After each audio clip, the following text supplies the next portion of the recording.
Let's talk a little bit about travel. I know you travel, and I want to start off with Nashville. That's Music City. Oh What yeah. is that like? So I was kind of young. I was only like 7 or 8 when I was there. So in terms of my music there, that's where I started drumming. So after singing, I don't know what hit me. I just decided that drumming was the next thing. So lucky me, Santa Claus got me a drum kit for Christmas. And then I started taking lessons, which really ended up being a blessing in disguise because now I have a really good sense of rhythm in music and ability to keep a beat because for so long just like hitting a kick snare, like that's like all I did from like 7 to 10 years old, really. So that was really ingrained in me. um and then, like I said, my brother went to Nashville School of the Arts, which meant I would go see his performances. And he was super classical guitar at the time, which was very different than me. We also have a 9 year age gap. So for a lot of my younger life, we just didn't get along because I was a little girl and he was a teenager. And so it was just like it was oil and water. It was not going to get along. Um, but he had a lot of patience for me and he really tried to teach me to play some instruments, and I was just not patient person at the time. I was not doing it.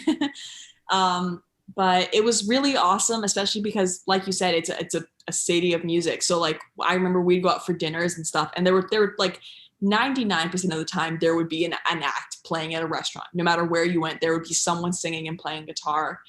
And then right before the pandemic, I actually got to go back and play at a restaurant, which was amazing. And it was crazy because I was like one of those moments where you're just like, I used to be like sitting there when I was like 10 years ago, basically. And now I'm like here playing guitar. Um, so it was really cool, especially because to see how Nashville has evolved in terms of the music and like what their kind of music city now is. Like, I feel like they've become a lot more singer-songwriter and less country and more into that kind of like singer-songwriter vibe, which has been really cool to see.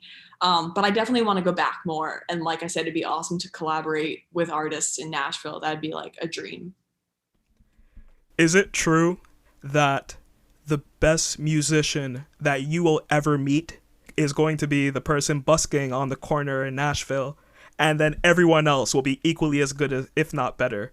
Because everyone who's ever told me about their experiences in Nashville, they come back wanting to really practice in woodshed and work on their vocals and work on their instrument playing because everyone in Nashville is wickedly talented. Yeah, I think it's like you said, right? So Nashville's a city of music, so I feel like in everyone's family, music is just like ingrained, like drinking water. Like it's part of life. And I don't think I've met one person in Nashville who isn't like, oh yeah, I can play guitar, and like they're wicked on guitar, like crazy. But they just like they don't think of it like that because it's just kind of like part of how they grew up because their dad played like that and then their dad's dad played like that, and then like you know what I mean, like it's one of those things that it's so like ingrained into the city and the way of life. So I think yeah, that would probably be something I want to do in the future, is definitely go back to Nashville and maybe take a step back from the performing and really work on my craft as a musician, because of how rooted music is in Nashville. Like, of course, it's super important to focus on what's happening now in the music industry and what the influences are now, but it can never ever hurt you to go back and take the time to strip everything down to like just being a musician and focusing on that craft. You've traveled overseas. What's the music scene like out there? I don't know if you went to any gigs or venues or you saw anyone perform and play, but what's it like? And are you inspired to tour or maybe play gigs over there? Yeah, so I've gotten the opportunity to live in like Malta, and I have family in Denmark, and I went to India for a few weeks. So I've definitely seen some crazy different culture shocks.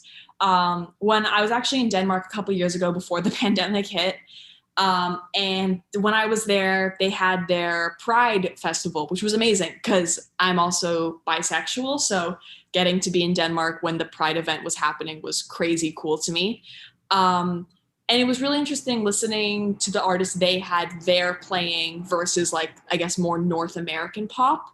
But I did a lot of reading up on pop and, you know, what pop music is, because pop music is literally just an acronym for popular music. It's not like jazz where it's like has rigid boundaries or anything like that. Um, and a lot of pop music, its origins are Swedish and European, and kind of started from like Swedish house music. And then that kind of got morphed, and then, you know, the Beatles got in there, and then Michael Jackson, and now we have pop.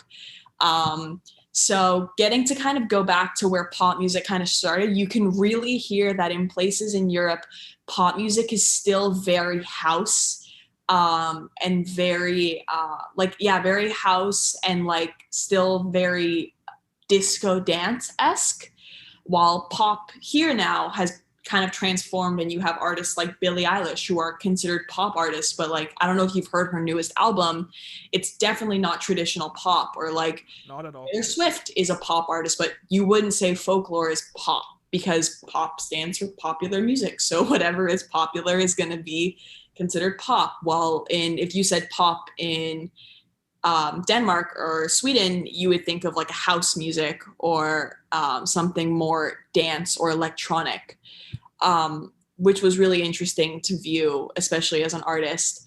And then places like India, it's just crazy because the music is like worlds different. It's like you're entering, like it's like you've left the planet. And so being there and seeing how different their version of pop is, and the people that they put on as their pop artists, you know, in India, there is a lot of North American influence, and North American culture, like, you know, Beyonce and like those really big artists. But aside from that, their dictation of pop music is way more focused around a sitar or around flute.